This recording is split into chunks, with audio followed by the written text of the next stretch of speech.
বাঙালির বা চার অর্ধেকটাই চা, তাই তো চায়ের কাপে তুফান তুলতে ওস্তাদ বাঙালি। কিন্তু বাঙালির অবাক চা পানের সূচনা হলো কি করে? কেই বা দুধের মধ্যে চিনি আর চা পাতা মেশালো? আসুন সন্ধান করি সেই চা পান উত্তরের। গল্পের শুরু 2700 খ্রিস্টপূর্বাব্দে, যখন চীনের শাসক সেন নুং তার বাগানে বসে গরম জল খাচ্ছিলেন। একটা পাতা উড়ে এসে পড়লো সেই জলে, বদলে গেল জলের রং আর ছড়িয়ে পড়লো সুবাস। সেই সুবাসে রাজা হারালেন হুঁশ।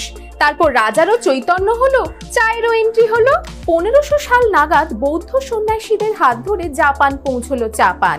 আরো 100 বছর পর ইউরোপীয় বণিকদের সৌজন্যে ইউরোপে জনপ্রিয় হলো চা। ভারতে চা আসতে তখনও 200 বছর বাকি। এর মাঝেই 1773 সালে চা নিয়ে একটা আমেরিকান বিপ্লব পর্যন্ত হয়ে যায়। তবে ভারতে চায়ের প্রচলন ইংরেজদের হাত ধরেই। 1824 সালে অসমে চা গাছের সন্ধান পান ইংরেজরা।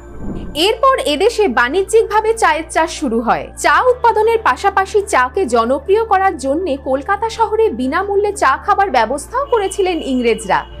রবীন্দ্রনাথ ঠাকুর, স্বামী বিবেকানন্দ, নজরুল ইসলাম প্রমুখ বাঙালির লেখালেখিতে প্রকাশ পেতে থাকে চায়ের প্রতি তাঁদের অনুরাগের কথা। শুরু হয় বাঙালির চা পানের প্রতি তীব্র আসক্তি, যা গড়িয়ে চলে কফি হাউসের আড্ডা অবধি। কেমন লাগলো বাঙালির অবাক চা পানের ইতিহাস? কমেন্টে জানান। আর এরকমই জানা খাবারের অজানা ইতিহাস জানতে আমাদের ফলো করুন।